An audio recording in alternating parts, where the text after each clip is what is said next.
Բարև ձեզ, սիրելի հայրենակիցներ, մենք այսօր շարունակում ենք Թարամձայն հաղորդաշարը, մեր այսօրվա հյուրն է ԱԺԲ անդամ Ներսես Գևորգյանը, ողջույն Ներսես ջան։ Մուշել ջան, Ինչպե՞ս ես։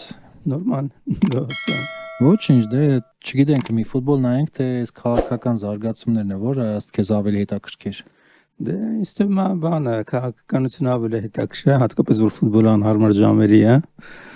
Համել արդեն տարիքի հետ աղջներին բան են ասում, տենց ֆուտբոլային թեմաները չեն էլ աղջները։ Եվ ինչ հետաքրքիր զարգացումներ են հիմա քաղաքականության մեջ։ Դե Հայաստանի հերթական տրանսֆորմացիայի փուլում ենք ես թվում է գտնվում, որտեղ արդեն ոնց որ թե որոշումը կայացվի արտաքին խաղացողների կողմից, որ Հայաստանում ռուսական էլիտաները, պրոռուսական էլիտաները դրանց պետքա երկրի դրանցից մաքրել։ Հիմա իրանք կամ պետքա տրանսֆորմացիա ենթարկվեն, կամ պետքա վերանան։ Այս վերջի տեսանյութերը, որ հրապարակվել են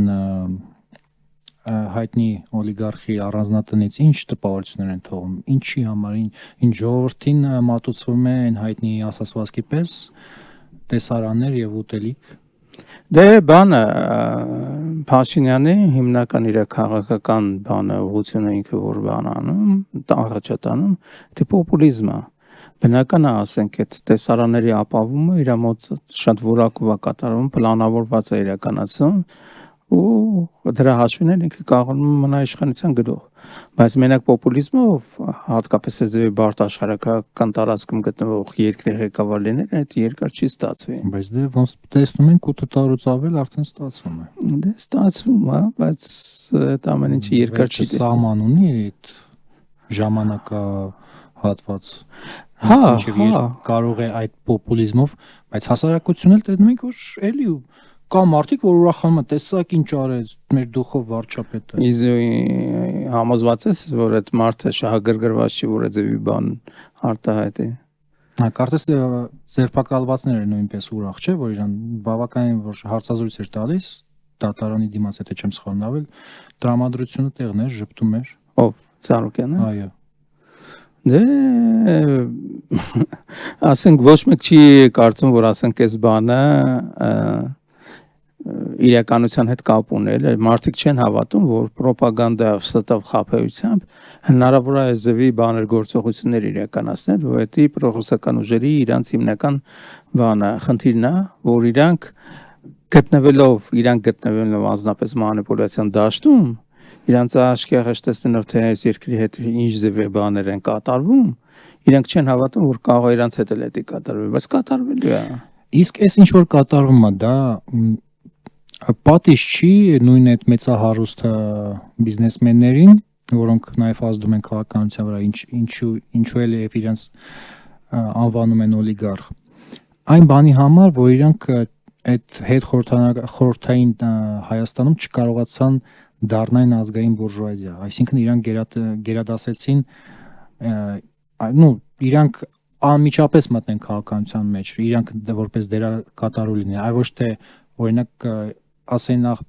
լավ, ամեն ինչ նորմալ է, մենք ձեզ ֆինանս տանք, դուք միայն երկիրը ոտի կանգնեք, այսինքն չգտան քաղաքական էլիտա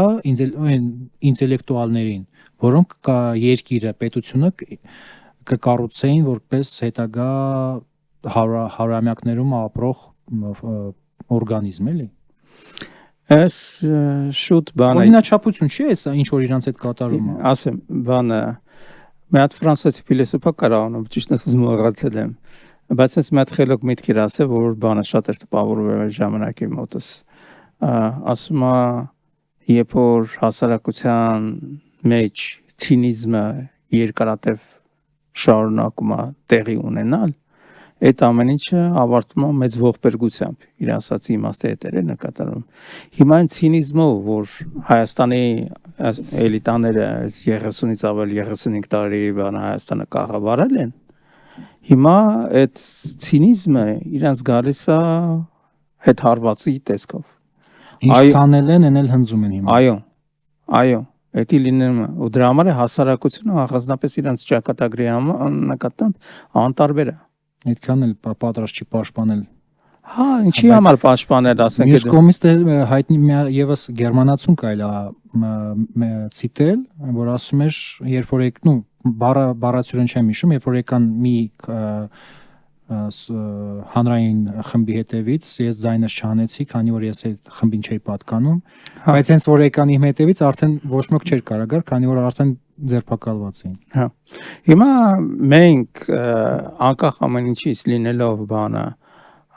ազնիվ ուժ, մենք ցանկացած դեպքում եկեք ճիշտ գնահատենք էլ այս ամեն ինչի իրականությունը։ Փաշինյանի քաղաքականությունը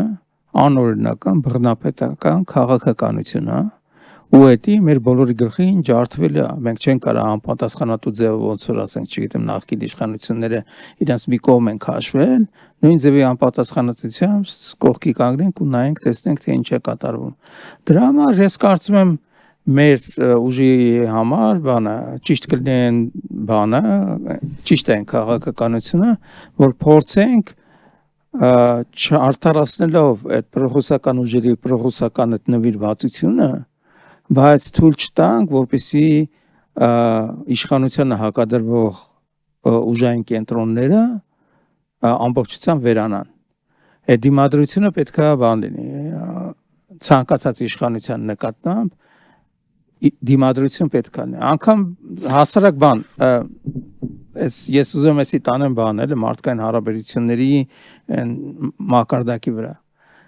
Ասենք ենթադրենք, ասենք ինչ որ բանը տղեկ ինչ որ միտեղ, ասենք իրար հետ ինչ որ հարաբերությունների մեջ են, շփման մեջ են, դա կլինի բակում կամ չգիտեմ բանակում կամ ինչ որ աշխատանքի վայրում, եթե մեկն ու մեկը ասենք փորձում է, ասենք մնացածի նկատմամբ բան անել, աղավելություն ձեռք բերել բանը ճնշումներով, բաներով, խաբեություններով կամ մանիպուլյացիաների միջոցով, եթե մեկն ու մեկը ասենք տեսնում են ինչ որ ասենք ինչ որ ուժեղ մի հատ ինչ որ թույլին ճնշում է, ամեն իրան հարգող տղա պետք է թույլի կողք կանգնի, անկախ ամեն ինչից։ Երբ որ մարդիկ այդ թույլի կողքը կանգնում են, դրա հետևանքով զսպված ալնում են մարդը, որը համատաբար ուժեղ է։ Մի րոպե միտքս ավարտեմ ու շրջեմ։ Այս իրավիճակում, երբ որ իրավիճակը այդ ձևով է լինում, այդ դիմադրողների շնորհիվ այսպես կոչված դեմոկրատիան է ստեղծում, քաղաքական հասարակական հարաբերությունների մեխանիզմը։ Այո, բանը վերահսկողության եւ հակակշիռների մեխանիզմը հենց այդպես է ձևավորվում։ Երբ որ ցանկացած տղա իրան տղավարի է պահում, այսինքն միշտ կանգնում է թույլի բանը մեջքին, այդ հասարակությունը ապրելու զարգանալու իրավունք է ստանում։ Նեսը ջան, մենք միշտ եղել ենք, հասկանում եմ, բայց ես էլ իմ միտքն եմ գործելու հարցս։ Հա, կտամ։ Բանը շնորհակալություն։ Վերջի միտքս ասեմ, եթե մենք բան են ասում, հասարակության մեջ մարդիկ իրենց արժանապատվորեն ոչ թե այդում են ուրիշներին քսնելու միջոցով փորձում են բան անեն, իրենց օրվա ասպես ասած հացը վաստակեն, այդ հասարակությունները վերևից ներքև ենթարկվում են բռնապետին, քսնողների հասարակությունը, ու հենց բռնապետը առաջին հարվածը որ հասցնում է, իր քսնողներին առնում, հետո հասարակ ժողովրդին։ Դա, բայց ներսես, մենք միշտ եղել ենք դիմադրության կողմնակիցներ եւ մենք միշտ էլ պայքարում ենք եւ դիմադրելու ենք հաշվի առնելով ամեն ինչը։ Բայց այնուս իշխանության հակատիր կողմը, նույն ընդդիմությունը, որ այսպես ասված, իրենք պատրաստ են, լավ, մենք կարանք, բայց իրենք դիմադրություն պատկերացնում են իշխանության դեմ, թե իրանք էլ են այս ամեն ինչի որտեվ կան կարծիքներ, որ այս ամեն ինչը փող պայմանավորված է։ Նախ բանը, ինչ վերաբերում է Ծաղրիկյանի հաշվին, բանը մի բան էլ ասեմ, քանի որ շատերը արդեն, եթե նույնիսկ չգիտեն էլ հիշեցնենք, որ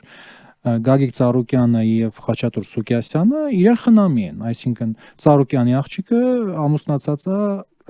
Սուկիասյանի որդու հետ։ Օլիգարխիկ համակարգի ԽՑԲ հարաբերությունները, խնամի ծանոթ բարեկամ։ Բայց ով ասեց, որ բան են չն ասում,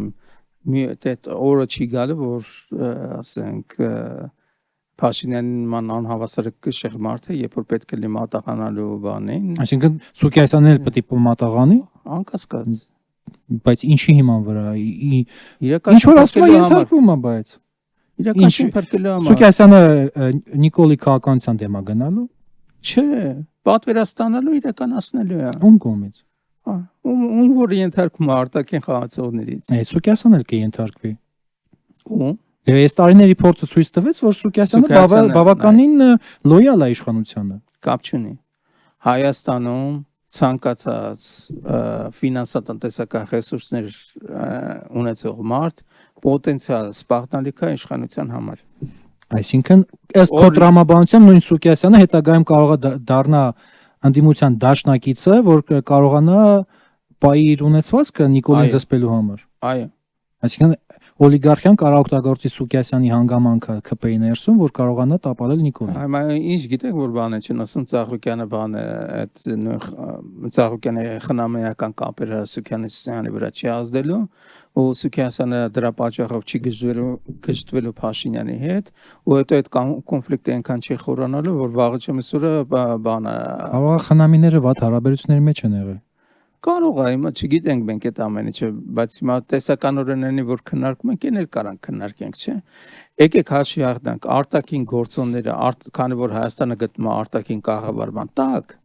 արտաքին ֆակտորները շատ ավելի էական են Փաշինյանի համար, քան թե ներքին ֆակտորները։ Ինքը արտաքին կողմերի ուժերի կողմից բանը նշանակված կառավարիչ է այս երկրում։ Ինքը պիտի բանը, եթե արտաքին լեգիտիմությունը չի կարողանում ապահովի, ինքը ներսում արդեն չի կարողանալու մնացածը ապահովի։ Հայաստանի ներսում իր հիմնական սպառնալիքը, ինչպես ցույց տվեց Սամվել Կարապետյանի օրինակը, մեծահարուստները, այո, իրանք փողով կարան այնքան ռեսուրս գեներացնել, որ իշխանության դեմ բանը լուրջ մրցակցություն ապահովեն։ Բայց այդ փողով գեներացվածը առանց գաղափարի որևէ բանի կարող է հասնել։ Մենք նույնը Բագրատ Սրբազանի օրինակով տեսանք, որ եկավ գեներացված շատ լիքը մեծ զանգված եկավ, տասնյակ հազարավոր մարդիկ հրապարակում հավաքվել, բայց էլի չկարող, քանի որ չկար հեղափոխության գաղափար։ Այդ մարդիկ հեղափոխը իրաց բնույթով հեղափոխական չեն կարող։ Իրանք 90-ականներին իշխանությունը ստացել են, օլիգարխ են դարձել, օգտագործելով իշխանական լծակները։ Առանց այդ լծակների իրանք քաղաքական դեմք չեն կարող լինել։ Իրանք նույն Նիկոլը սարքել են, ոնց է եկել, բայց մարդը պայքարի մասնակից է եղել է տարբեր բաների պրոցեսների անդամ եւ այլն, բայց այս մարդիկ տիրել են այն լծակները, որ հիմա ունեն, նույն այդ կապերի հաշվին, իրենք ոնց ասեմ, բուն քաղաքական գործին ոչ համապատասխան մարդիկ են։ Ու նույն այդ մեծահարուստները, իրանք հա գումար ունեն, բայց քաղաքականության մեջ իրանք շատ նորեկներ են, էլի։ Իրենք Նիկոլի բաների համեկի դեբատների ժամանակում լավ միտք հնչեց, չեմ հիշում, այդ Արարատ Միրզոյանն էր ասեց, որ դուք այս ժողովրդին չեք ճանաչում։ Իրանք էլի հա այդ գումարով կարող են գեներացնել, բայց եթե որ հեղափոխության գաղափարը չունեն, առանց հեղափոխական գաղափարի իշքանել գեներացնեն, իրանք չեն կարող հաջողության հասնել։ Մոշեր ջան, այդ շատ ամեն ինչը սիրուն խոսքեր է, բայց ցանկացած կյանքի փորձն է ցույց տվել։ Ես պատմության ընթացքում չեմ հիշում մի դրվագ, որ մեծահարուստներով մարկանց հավաքելով առանց հեղափոխության գաղափարի կարողանան իշխանությունը տապալեն։ Ես տենց օրինակ չեմ հիշում։ Իսկ ով ասաց, որ հեղափոխություն պարտադիր։ Թող իշխանափոխություն։ Կարող է ընտրությունները իշխանափոխություն կազմակերպել, չէ՞։ Հա, հիմա ինչ խնդրեմ կա, այդ նույն բաները, ասենք, օլիգարխները շատ ավելի շատ մեծ արտաքին կապեր ունեն, տարբեր բան աշխարհական կենտրոններ, դրանց ձևավորելու շատ ավելի մեծ հնարավորություններ ունեն, քան թե մենք։ Պետք է, ասենք, ինչ-որ գաղափար ձևավորել, եթե կյանքը ստիպի տեսնեն, չէ, այսը արդեն վերջնա բանը, ինչին ասում, ծառայեղ վիճակում են բան, կամ փրկվում են կամ չեն փրկվում, այդ վիճակն է կամ կամի վիճակն է, այդ ժամանակ ամեն ինչի էլ կգնան։ Գաղափարի համար էլ փող կտան, եւ այլն, եւ այլն, եւ այլն։ Կարևորը իրանք հասկանում են, գիտակցում են, որ իրանք քրիտիկական պահ են։ Իսկ թվում է չեն գիտակցում։ Նիկոլեն թույլ չեն տալու, որ իրանք գիտակցեն, որ Նիկոլը մի կողմից փշի անելու էս բանոր օլիգարխներից։ Մյուս կողմից հատիկ ուղարկել է Բաքվի բանտեր, Երևանի բանտեր, եւ այլն, եւ այլն։ Ոնց որ դրանից առաջ Ռուբեն Վարդանյանը պակաս խելացի մարդ չէր բանը մնացած օլիգարխներին, բայց գլխին սարքեցին ու ուղարկեցին Բաքվի բանտ, որ Նիկոլին չխանգարի, մնացածին էլ հերթով, շարքով սարքելու է գնա։ Այդ մարդիկ պոտենցիալ վտանգ են իր համար։ Ինքը պատերազմ է վարում հայ ժողովրդի դեմ։ Ինքը ուզում է հայ ժողովուրդը իրան որպես տրուկ, որպեսզի իրանց բանը ընդհանրապես թուրքական յաթաղանով կարողանա այդ ստրկացած ժողովրդին կառավարել։ իրան պետք չի բանը ինչին ասում մեծահարուստներ, ինքը պետք է լինի միակ մեծահարուստը։ Ինչքան ինքը իշխանություն կենտրոնացնի իր ձեռքը, ինքը այն համարում է, որ վերահսկողությունը այդքան ավելի լավ է։ Այդ ամենը հասկացանք։ Այս թեմայով եւս մեկ հարց եւ անցնենք աշխարհակահաղական զարգացումներին։ Ինչքանով է նույն օրինակ արդար, որ երկար տարիների պայքարի մարդիկ, որոնք եղել են ռեժիմի կողմից բանտարկված եւ համարվում են քաղբանտարկյալ, լինի դա Գևորգ Սաֆարյանը, Ժիրայր Սեֆիլյանը, ներկա քաղբանտարկյալ Վարուժան Ավետիսյանը եւ դնենք հավասարակշռության դաշտ եւ նույն Գագիկ Ծառուկյանին եւս համարեն քաղբանտարկյալ։ Ինչքանով է դա արդար գաղափարի տեսանկյունից։ Կարելի է Ժիրայր Սեֆիլյանին եւ Գագիկ Ծառուկյանին հավասար համարել քաղբանտարկյալ, կամ Վարուժան Ավետիսյանին։ Հարց է, բայց ասենք բանի ինչ վերաբերում է միջազգային կառույցներին, որոնք ասենք այդ բանը համարում են այս մարդուն քաղբանտարկյալ կամ չեն համարում, իրանք իրենց կողմից ամեն մեկը ունի իր բանը ստանդարտները, թե ինչի համապատասխան են այդ մարդիկ դարձել քաղբանտարկյալ։ Եթե մարդը իր քաղաքական հայացքների, քաղաքական գործունեության համար բանը բանտարկվում է, ֆորմալ առումով իշխանությունը ներկայացնում է, ասում է այս մարդը տնտեսական հանցագործություններ է կատարում։ Դե, չէ, նախկինում էլ փորձել են, չկարողացան ապացուցեին։ Դե, էլ հարց է, այս անգամ կկարողանան թե չէ։ Լավ, երբ որ այն ժամանակ բանը ինչ են ասում, վնգստացող դատավորներ։ Լավ, միջազգային հանրության կողմից ով պետք է քննադատի էս, ով պետք է որակի Գագիկ Ծառուկյանին միջազգային հանրությունից քաղբանտարկյալ։ Դենց է դա խնդիրը, որ ինքը արտաքին լեգիտիմություն ունենալով, արտաքին ուժերի կողմից բանը ինչ են ասում։ Դաբրոն ունի։ Հա, երաշխիքներ ունի, բանը այս գործողությունն իրական ճնշում ունի, որպեսզի ինքը այս գործողությունն իրականացնի, ինքը ասում է, ջան, իշխանությունը պայել է բանը կյանքի ապագան բանը հարցերը լուծելը ավելի կարևոր է, քան թե ինչ-որ միած ծաղկան ավել կամ պակաս։ Ասենք աշխարհակահաղական զարգացումներին Հայաստանի շուրջ կարևոր բանը դա Իսրայելի կողմից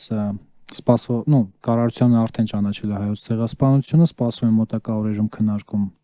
իրանց պարլամենտում, Քնեսետում, հələ որոշ տվյալներով հարցակուրտի մեջ է, թե պետք է գնա հարցակուրտ, կարող է հարցակուրտից բերեն, ասեն էս պետք է ճանաչեք եւ այլն, 3 եւ այսօր ՆԱՏՕ-ի գագաթնաժողովն է, որ անցկացվում է Թուրքիայում։ Եվ մենք տեսնում ենք, որ մեր Հայաստանի ներսում այս Իսրայելի կողմից հայոց ցեղասպանությունը ճանաչելը ոչ միանշանակ է գնահատվում եւ բազմաթիվ անգամներ եւ այդ գնահատականը ավելի շատ զգացմունքային է, ոչ պրագմատիկ էլի։ Ինչով է դա պայմանավորված, ինչու մեր ժողովրդի մեջ այդ Իսրայելի եւ հрьяաների նկատմամբ այդպիսի վերաբերմունք կա գոյացած։ Ինչպես ընտրություններում, այնպես էլ ասենք քաղաքական մնացած հարցերում, ինչպես Հայաստանում, այնպես էլ բոլոր երկրներում ժողովրդի աղնավազը 90%-ը քաղաքականությունից բան չի հասկանում։ Հետևաբար այն կարծիքները, որ հնչում են, հիմնականում քաղաքականացված հասարակության շերտերից են լինում։ Հասարակության այդ շերտերը սովորաբար լինում են տարբեր մանիպուլյացիոն ուղղությունների ազդեցության ներքո։ Հետևաբար ասել, որ ժողովրդի կարծիքը sense զգացմունքային է, այն է, պետք է հասկանանք, որ այդ մանիպուլյացիայի հետևանքը բնական է, ասենք, այս Արցախյան պատերազմից հետո, որտեղ Իսրայելը զենքով եւ տեխնոլոգիաներով Ադրբեջանին օգնել էր, ու այդ թեման չափից ավելի շատ էր ծավալվել, քան թե ռուսական թեման։ Այսինքն Ռուսաստանի վաճառած զենքը հեչ, բայց Իսրայելինը մեջ։ Այո, Ռուսաստանի վաճառած զենքը կազմում էր երևի այդ օգտագործվող զենքի 70-80%-ը, իսրայելական զենքը չգիտեմ, դա մի 10%-ի կարգ է։ Թողնի 20%։ Թողնի 20%, բայց այդ բանը ռուսական թեման ծածկելու համար ռուսական ազդեցության գործակալների միջոցով ավելի ուշադրությունը շեղելու համար հիմնականում ուղղությունը թեքում են դեպի Իսրայել եւ Թուրքիա։ Իսրայել եւ Թուրքիա եւ այլն։ Հետևաբար հասարակության հիշողության մեջ ամրապնդվեց միտքը, որ Իսրայելը լավ պետություն չի, մեր բարեկամը չի առնվազն, այդպիսի բան արեցել է գրանցեց հասարակական հիշողության մեջ։ Հիմա այդ բանը նորից այդ միտքը նորից վերաօգտագործվում է ներկա իշխանությունների կողմից, որովհետև իրանք հասկանում են, որ իրանք բռնապետական կառավարման միջոցով են կարողանալու գոյատևեն իրանց անձնական անվտանգությունը ապահովել այս դավաճանություններից բաններից հետո հետևաբար իրանց համար պետքա թուրքական երաշխիքը մնա երբ որ կա իսրայելա-թուրքական խզում այս իրավիճակում իրանք հակված են թուրքական կողմը պահել ոչ թե իսրայելական կողմ թեքվել Ըստ քեզ ինչ պոտենցիալ ունի այդ խզումը իրոք Իսրայելի եւ Թուրքիայի հարաբերությունների մեջ լուրջ առճակատում ենք տեսնում Եկեք չվերազենք այդ հարցում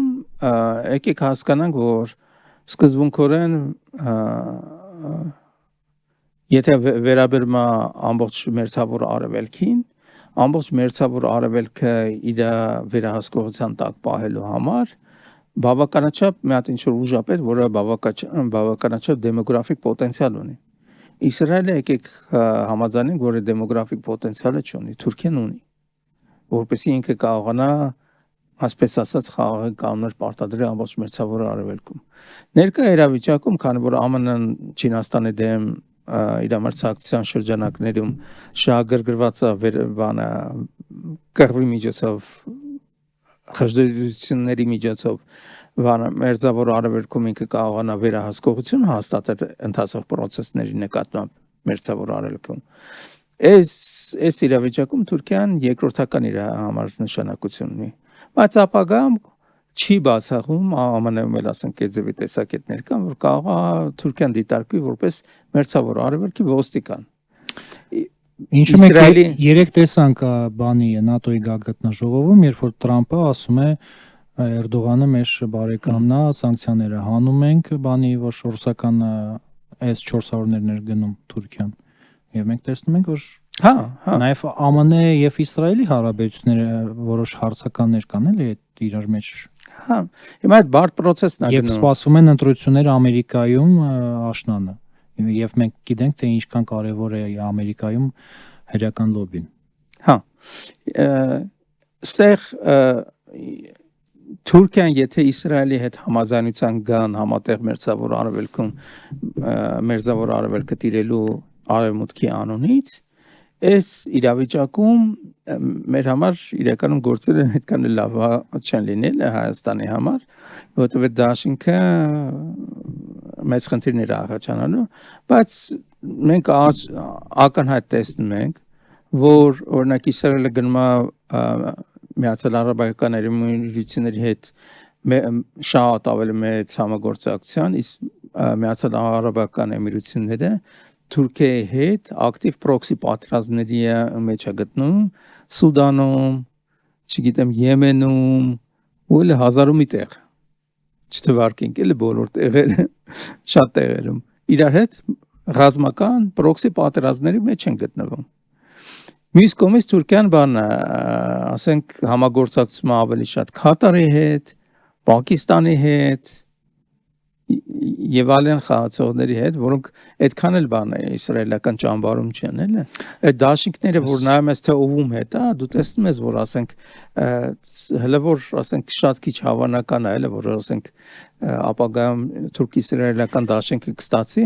ամենայն հավանականությամբ ես կարծում եմ որ այդ դաշինքը չի ձևավորվում ընդհակառակը կգնան կոնֆրոնտացիա եւ մեր քաղաքական ուժի գնահատականը այդ առումով կարծում եմ ճիշտ է Տես Ներսեժան օրինակ բազմաթիվ անգամ վերջի տասնամյակներում Հայաստանը նշում էր որպես ԱՊՀ հետխորհրդային տարածքի մաս կազմող երկիր բայց պատմականորեն որ շատ հեռու գնանք մենք ավելի շատ մերձավոր արևելքի մաս ենք կազմում մեծ մերձավոր արևելքի քան այդ հետխորհրդային տարածք էլի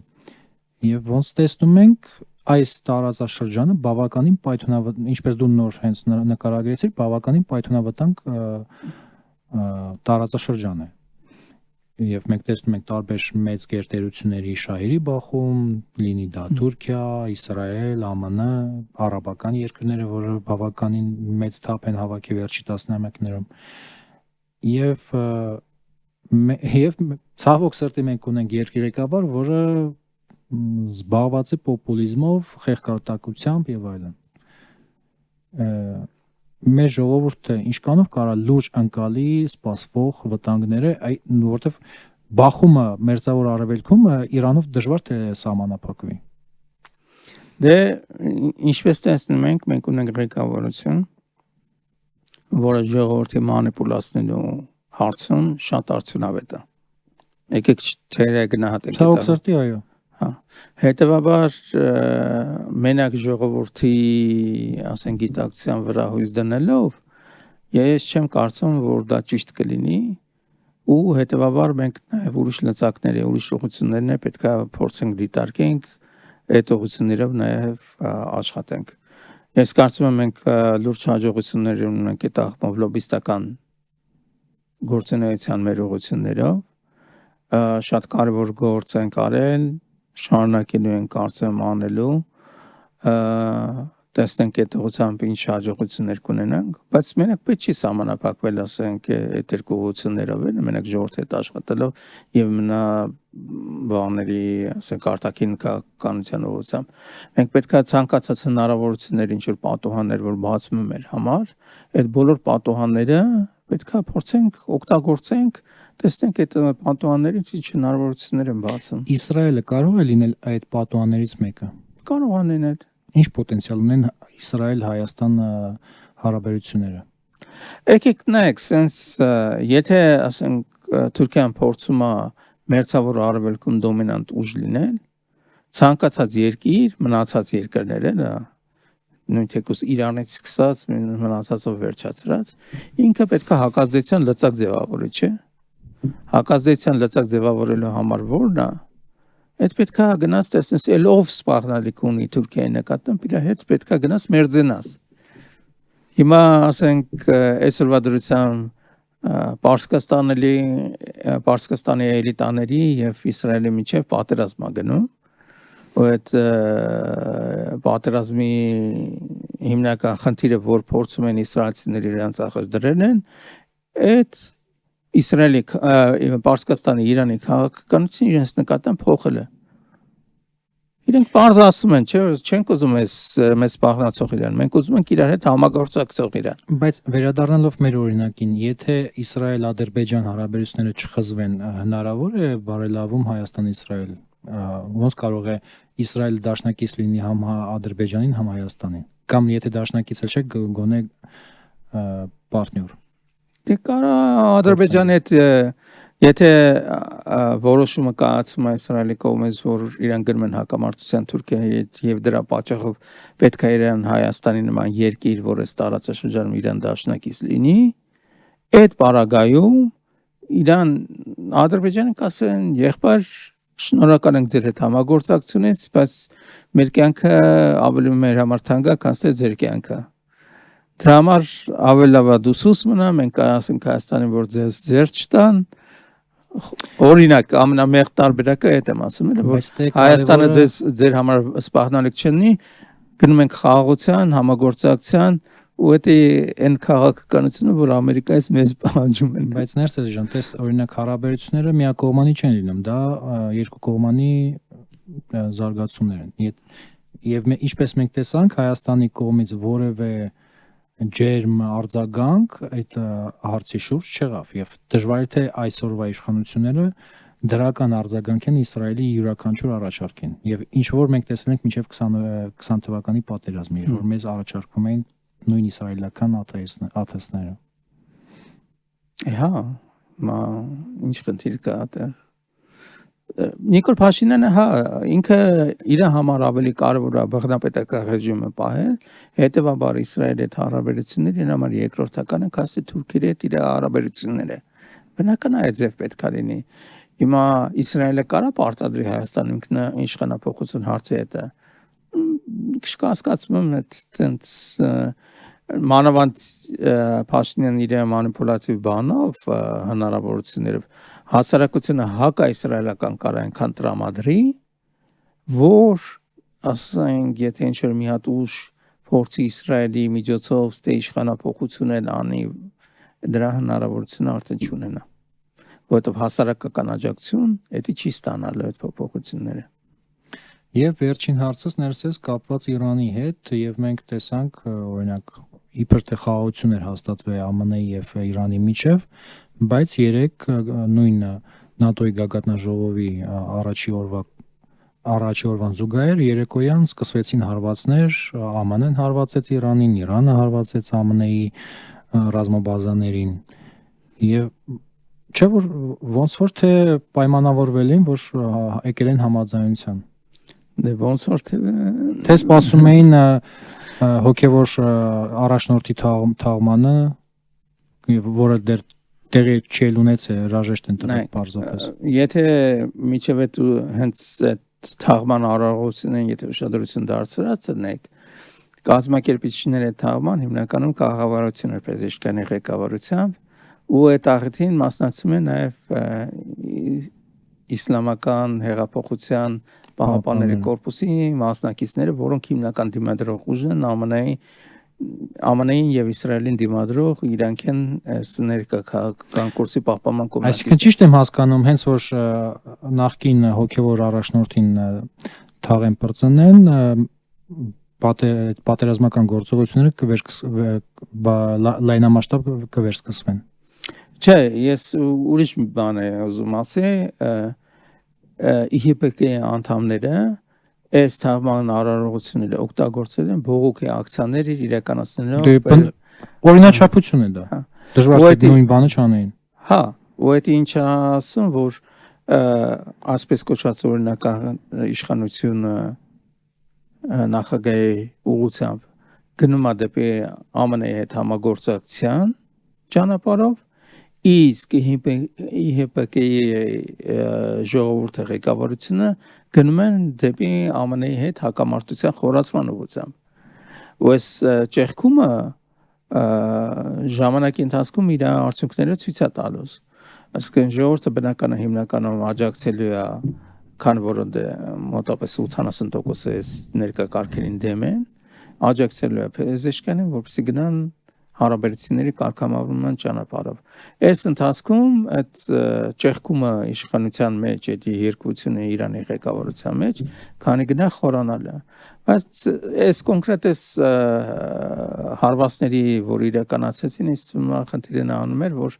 նավթի գները մի քիչ երևի շատերի չէ, շատերի չէ, պետք է մի քիչ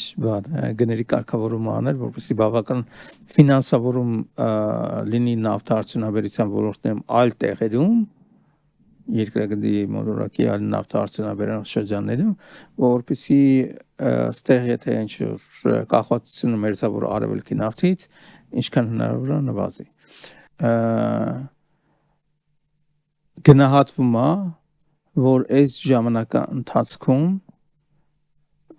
երբ որ Հորմուզի նեղուցը փակեր,